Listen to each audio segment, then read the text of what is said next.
जय श्री राधे कृष्ण। प्रिय मित्रों, वीडियो को शुरू करने से पहले आइए प्रार्थना करें। हे कृष्णा, जो भी भक्त आज इस अमृत वाणी को सुन रहा है, उनके जीवन में आपकी कृपा सदा बनी रहे और उनके सभी कष्ट दूर हो।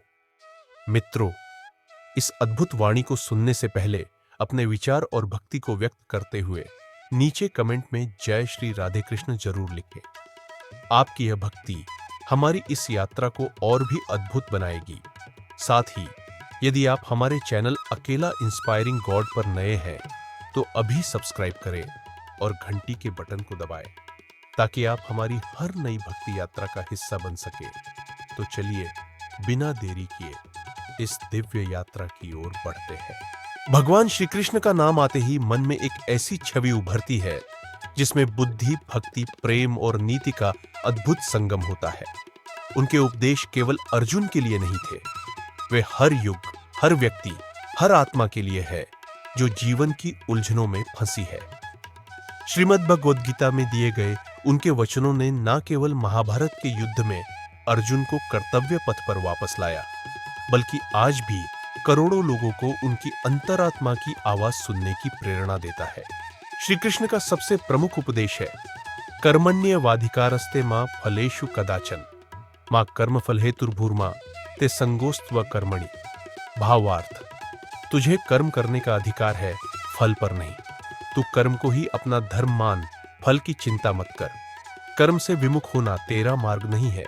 यह उपदेश जीवन की हर दिशा में लागू होता है। पढ़ाई हो, नौकरी हो, रिश्ते हो या आत्मनिर्माण, श्री कृष्ण का संदेश है कि हम अपने कार्य ईमानदारी, श्रद्धा और समर्पण से करें, क्योंकि फल तो ईश्वर के अधीन है। नंदन एक छोटे शहर में रहने वाला युवक था। पढ़ाई में अच्छा था, पर उसे यह नहीं समझ आता था कि जीवन में वह क्या करे। उसके पिता चाहते थे कि वह सरकारी नौकरी करे, माँ चाहती थी कि वह जल्दी शादी कर ले। दोस्त स्टार्टअप्स की बातें करते और सोशल मीडिया पर लोग सक्सेस के मंत्र देते, पर नंदन के अंदर एक खालीपन था, एक अजीब सी बेचैनी। हर रात वह बिस्तर पर लेटकर सोचता, मैं क्या कर रहा हूं? क्या यही जीवन है? एक दिन वह शहर से दूर एक पुराने मंदिर में गया। वह मंदिर भगवान श्री कृष्ण को समर्पित था। वहां बैठकर उसने खुद से पूछा, हे कृष्ण, क्या आप सिर्फ महाभारत के लिए थे, या आज भी मेरे जैसे किसी उलझे हुए युवक के लिए कुछ कह सकते हो? वहीं बैठे बैठे उसे मंदिर की दीवार पर गीता का एक श्लोक दिखाई दिया, योगस्थः कुरु कर्माणि संगम त्यक्त्वा धनंजय सिद्ध्य सिद्ध्यो समो भूत्वा समत्वम योग उच्यते। भावार्थ, हे अर्जुन, योग में स्थित होकर आसक्ति त्याग कर सफलता और असफलता को समान मानते हुए कर्म करो, यही समत्व योग है। नंदन को ऐसा लगा जैसे किसी ने सीधा उसके हृदय में यह बात रख दी हो। वह गांव लौट आया। उसने ठान लिया कि पहले वह स्वयं को काम में लगाएगा। उसने पास के स्कूल में बच्चों को मुफ्त पढ़ाना शुरू किया।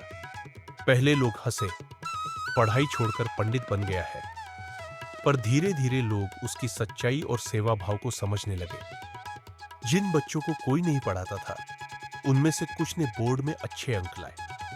नंदन को कोई बड़ी आय नहीं होती थी, मगर उसका मन अब शांत था। वह रोज गीता का एक श्लोक पढ़ता और उस पर मनन करता। एक दिन उसके पिता बीमार पड़ गए और इलाज के लिए पैसों की जरूरत पड़ी। नंदन के पास कुछ नहीं था। वह मंदिर गया और श्री कृष्ण से बोला, मैंने सेवा की, सच्चाई से कर्म किया, क्या अब आप साथ नहीं हैं? उसी रात उसे सपना आया जिसमें श्री कृष्ण ने मुस्कुराते हुए कहा, नंदन, कर्म तुम्हारा था, फल मेरा। जिस पर तुमने विश्वास किया वह कभी साथ नहीं छोड़ता। सुबह जब वह उठा तो उसके छात्रों के अभिभावक, गांव वाले, स्कूल के शिक्षक, सभी ने उसकी मदद के लिए हाथ बढ़ाया। पिता का इलाज हुआ और वे ठीक हो गए। अब नंदन को गांव की पंचायत से लेकर जिले तक पहचान मिलने लगी। उसे शिक्षा में योगदान के लिए सम्मानित किया गया, मगर उसके लिए ये बाहरी चीजें थीं। उसके भीतर जो परिवर्तन आया था वही उसका असली पुरस्कार था। एक पत्रकार ने उससे पूछा, आपने इतना सब कैसे किया? नंदन ने मुस्कुराकर जवाब दिया, मैंने कुछ नहीं किया, मैंने बस वही किया जो श्री कृष्ण ने कहा, बिना फल की चिंता किए कर्म करता गया। नंदन कोई महाभारत का योद्धा नहीं था। वह हम और आप जैसा ही एक आम इंसान था। मगर जिस क्षण उसने श्री कृष्ण के उपदेशों को अपने जीवन में उतार लिया, वह असाधारण बन गया। इस कहानी से हम सब ये सीख सकते हैं, हर उलझन में, हर निराशा में श्री कृष्ण का उपदेश एक प्रकाश की तरह है। कर्म ही धर्म है। विश्वास, सेवा और श्रद्धा से ही जीवन का असली सुख मिलता है। आप भी अगर उलझन में हैं, तो बस इतना याद रखें, कर्म करो, क्योंकि वही तुम्हारा धर्म है। बाकी सब श्री कृष्ण के हाथ में है।